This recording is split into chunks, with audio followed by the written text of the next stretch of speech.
Thank you, Dick. Appreciate that.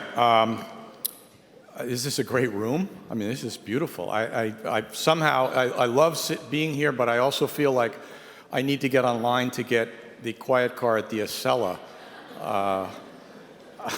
As many hours as I've spent in this train station, I've never actually spoken here, so this is a great experience for me. It is truly an honor. The work that you guys do is something that I was somewhat aware of, and as you know, if you are giving a talk before a prestigious group, you actually have to do some homework, and now I am more deeply aware of, and will be making the team of journalists who works for me even more aware of it. What I want to talk about a little bit tonight is my business and how we can play a role in helping you guys do the work that you do, which I think is near and dear to our heart in some ways, but I think like all of us in my industry, we need to be continually educated. And it's a privilege for me to be here and talk to some folks. I had some wonderful conversations in the cocktail reception to learn some things that I think we'll be able to take advantage of. I'll just say briefly, U.S. News, you know, Time, Newsweek, U.S. News, the great, triumvirate of news magazines. We too were briefly a nonprofit, not by choice. I don't remember what happened to my other competitors, but as Dick said, we have become quite successful. We became the first major magazine in the country to get out of the print business literally 10 years ago, and went all digital because that's the way the world is going. And one of the foundations of our transformation to digital was data. You guys probably know the U.S. News hospital rankings. I hope you don't need the hospital rankings. I know you need the college rankings. Looking around this room, it's clear to me everyone in this room used the college rankings to get into the best colleges in America. And now many people I can see need an orthopedic surgeon, but and we can help you with that. And if it gets too problematic, we have a fabulous nursing home ranking that we literally launched last week, and it's good.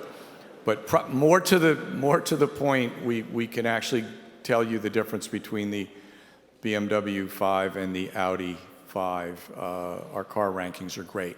But I say that because numbers and data are core to what we do. And I know for the foundation, data is a really important part of what you do. And I want to talk about that a little bit. As journalists, we use rankings and data to measure things like the quality of states we live in, the impact our communities have on health, the excellence of the schools we entrust to our children. We rank every high school in America. It's a much discussed topic in every school board. We have a saying that if you can't measure it, you can't fix it. And that's really part of our core DNA in terms of understanding the power of data. And we combine that with storytelling. I come out of an old school news background. I grew up in journalism in Chicago. I covered crime and politics, which in Chicago is essentially the same story. I don't know anyone is here from Chicago. It was a great experience in my early 20s.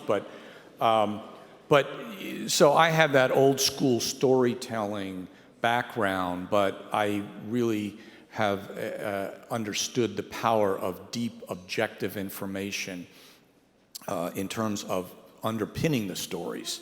So in our world, it's a combination of both that's important. But without the data, which is objective, which is measurable, you can't hold those in power accountable. You can't work toward change and improvement, and we can't track outcomes, which is something we're very conscious of at U.S. News, what really works. Countless studies and news reports have documented the dearth of affordable housing and the devastating impact it has on people and communities in this country. I don't need to preach to the choir here. So none of us questions that as fact. The hard truths and numbers can be startling when they put in front of you.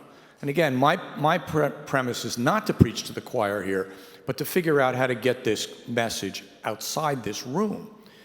And I would challenge all of you to think about how to do that as well.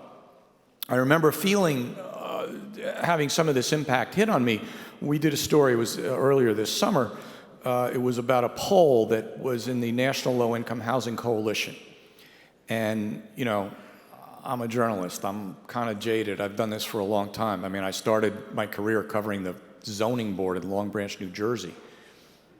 You want to talk about corruption in the Ukraine, I'll talk about corruption in New Jersey. Don't get me started. Anybody here from New Jersey? Please, I'm sorry. I'm so sorry. My PR people said, don't tell the New Jersey story. Someone's going to use it.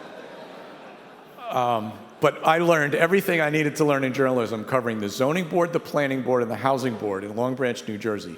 And then I went to Chicago. So don't tell me how the world works. But I am still capable of being shocked and surprised. So the Low-Income Housing Coalition report said, and I quote, "In no state, metropolitan area, or county in the U.S. can a worker earning the minimum wage afford a modest two-bedroom rental home at fair market rent by working a standard 40-hour week." Not one state, not one metropolitan area, not one county in this country. As a man who is not easily shocked, I was shocked. The report found that to afford a modest two-bedroom rental, a person would have to work nearly 127 hours per week and hold more than 3 full-time jobs. Now, this, of course, seems like a joke. No one's doing that, but I know people are working 2 jobs and more. And what does that mean, though? So translate that to human beings. That's fabulous data. Translate that to human beings. These are hours that these people could not be with their children, to cook them breakfast or dinner, to help them with their homework, to make sure they're safe and well cared for. These are hours that they're paying someone else to take care of their child or leaving their child alone. These are hours they're not sleeping, exercising, cooking healthy meals, or doing preventive medical care, the tie-in between housing and healthcare, which is something we've become much more conscious of at U.S. News. That's a story, but who's telling it is the question that I ask myself. So the crisis is clear, all right? And again, I'm coming to the preaching to the choir question, what are we going to do about it? We really try hard at U.S. News to not continually restate the problem, even though it needs restating, but we really want to say, let's focus on the solutions. I tell my guys all the time, focus on the solutions. Tell me what I need to know going forward. So what are the innovation solutions that are going to make a dent?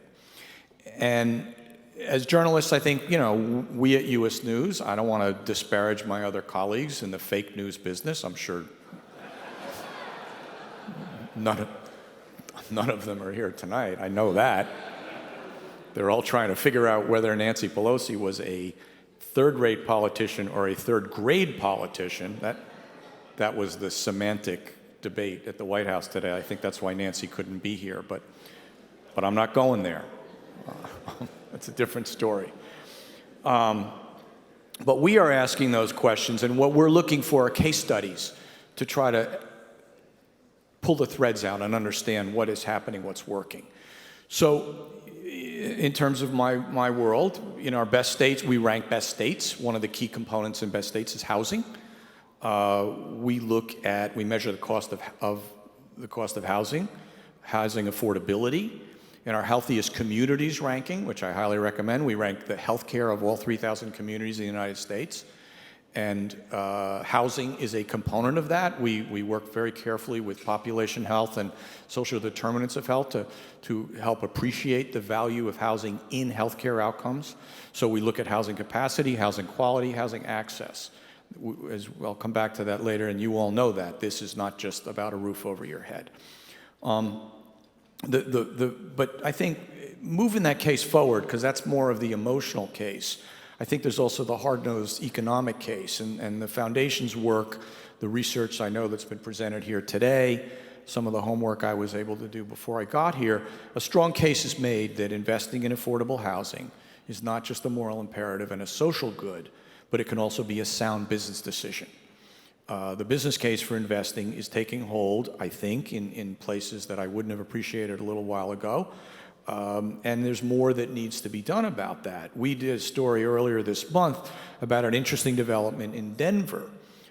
Denver Health System found that it costs more to keep patients in the hospital for one night than to provide an entire month of housing. Hospitals, as we know elsewhere, Kaiser, we rank hospitals, we rank healthcare systems.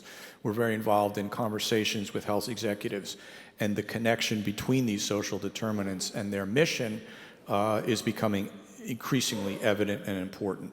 But they often they find themselves in the predicament where patients without stable housing are kept in the hospital longer as there's no safe place to discharge them to.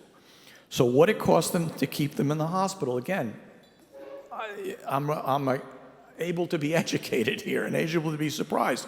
One extra night is enough to house them for a month, and then put another patient who desperately needs inpatient care in that hospital. So Denver Health is partnering with the Denver Housing Authority to repurpose a building into affordable senior housing. A hospital is becoming an affordable housing developer because it makes more business sense, and if theories hold, the outcomes will improve true. We're going to keep an eye on that project because we want to see the outcomes, we want to see the solutions. It's a great, charming, great, wonderful story that we hope will continue to play out. I know, the hard-headed investors here are like, yeah, but, what's the scale? And I don't know, we'll see. But I think scale, we always have to keep scale in the back of our minds is what matters. But the case studies do matter, and we tell them because they at least help us advance the ball. So the data, we think, can really work to help us find these kinds of solutions. So I would like to invite everyone in this room to think deeply about the data sets that you use, the data sets that you care about, if you're on the investment side or if you're on the nonprofit side, although as Dick said, they all come together, so I hope that works. But in one way or another, what matters to you? What are the measurements that matter, that allow us, and I say us, I mean somebody like me who's well-meaning but not steeped in the work that you do. What are the measurements that matter, that help us illuminate the solutions, that help us figure out how we can measure outcomes and that make a compelling case? What should we, I'm saying U.S. News because that's my day job and I get paid for that, but if you helped other media companies, it probably wouldn't bother me.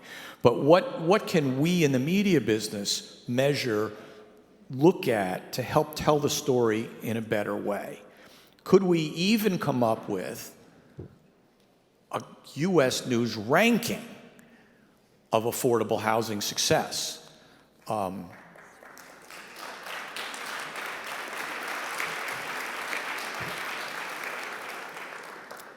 And who would sponsor that? I was really impressed with the list of sponsors you guys have, some of whom are wonderful sponsors and colleagues and underwriters of ours, but this doesn't come free, as everyone knows. So if somebody wants to create an affordable housing ranking index, please see me after dinner because we're in the business. But I'm not joking, because data is incredibly powerful. And the kind of things we do, I mean, I say this humbly, we've crafted a niche for ourselves in the marketplace, but the things we do move behavior. We do help things move forward, and we think in a positive way. So, could we come up with a success measure?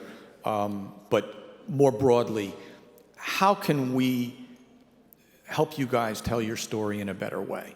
We all know that housing, I have a deeper appreciation, and you've been living it. Housing is about much more than a roof over your head. It's the fundamental place where the factors of life come together, where families succeed or fail on so many levels. We know there's a crisis, I don't have to tell you that, but how can we, in my business, do a better job of telling that story, animating people, moving them forward, whether they're doing carpentry, nonprofit work, or private equity investment. It's all something that needs to get done here, and I would like to try to do a better part on my end, and I thank you all for the work that you do on your end.